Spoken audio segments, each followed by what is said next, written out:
Well, this story has only just broken in the last hour. Aboriginal entrepreneur Josephine Cashman, who you would have seen here both on my summer program and Andrew Bolt's program last year, has just been sacked from her government advisory role by Minister Ken Wyatt after allegations she provided a letter from a senior Aboriginal leader as part of this campaign to discredit the author Bruce Pascoe.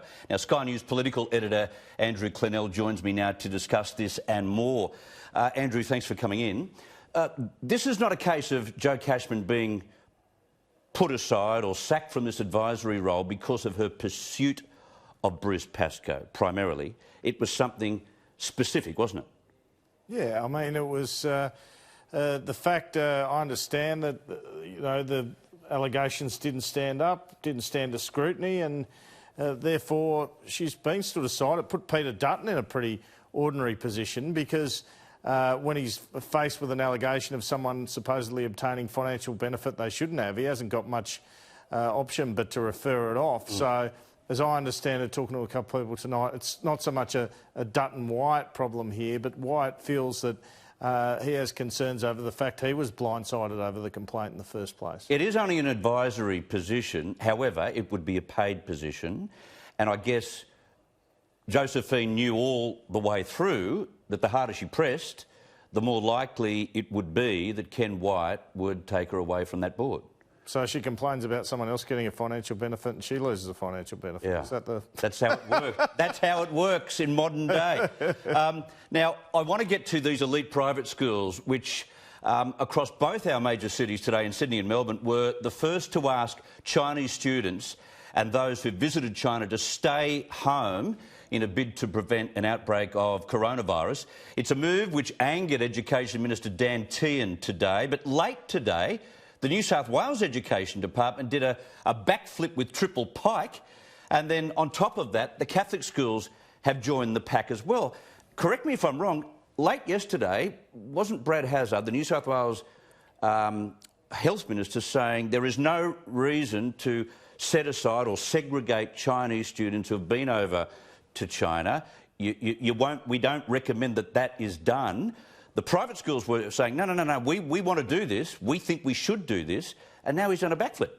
It's extraordinary, isn't it? And at 4:30 the day before, a lot of parents simply won't hear about this, and it will put them in a really awkward position and put principals in an awkward position. What do they have to turn around and say to the parents, oh, sorry, you can't bring your kids in here, they've just been to China, or start asking?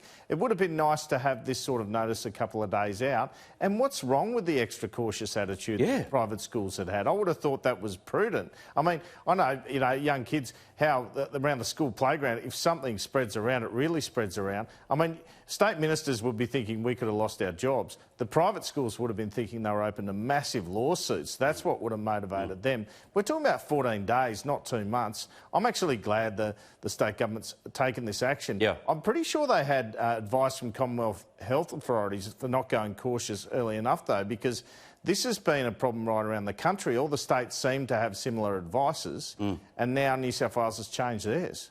But here is a situation where these kids have just come from China. We've got multiple cities where you've got victims, some like in Beijing where they've had fatality, a fatality at least one.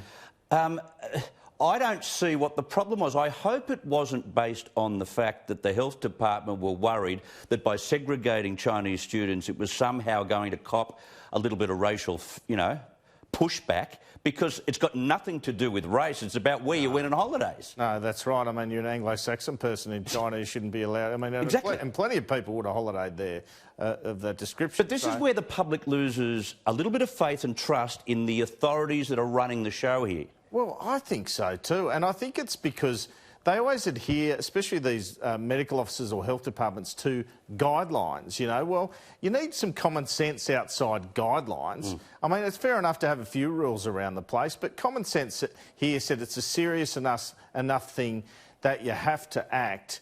And look, the federal government made a point today, I think the Federal Health Minister was saying, there's no cases yet of human-to-human contact passing it on in Australia. It's people who are in recovery mode when they come from China.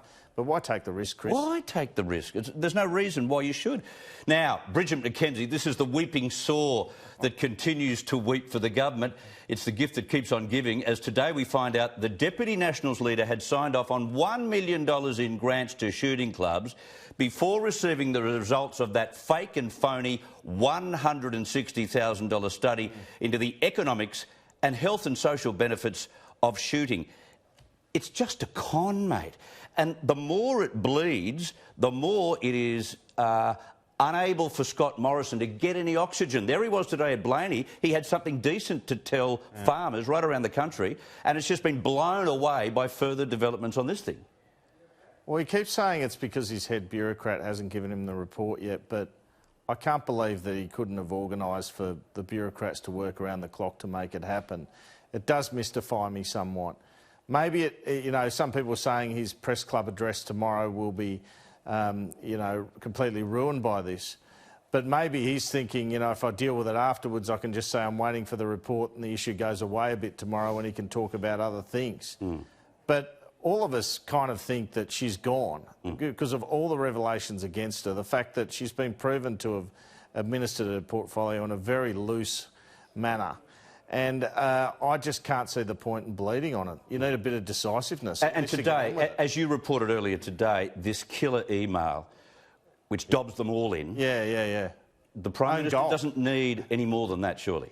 No, he doesn't. He doesn't need the stuff we had yesterday too on the whistleblower and the fact that staff warned the Chief of Staff and the fact that she'd come back from a trip and say, let's find something here and just push it through the process. People were asked to apply for these grants. She was going completely outside that process and reintroducing new grants. The shooting survey, the gun club visit, and then she makes sure they get a grant.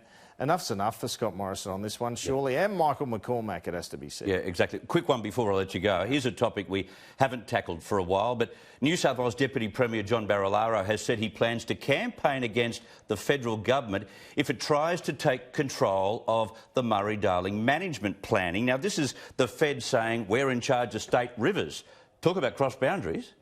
Yeah, that's right. And look, we just need a solution on the Murray-Darling Basin, obviously affected by drought, but all this bickering isn't helpful and there's not a meeting on it till March, so we'll keep copying it. Got to say about Barilaro, though, Chris, he threatens this every week. If you're going to do something, just do it, mate. That would be my advice. And to the viewers, I would say, don't buy his threats because he doesn't often carry them out. Exactly. Andrew Clennell, thank you for that.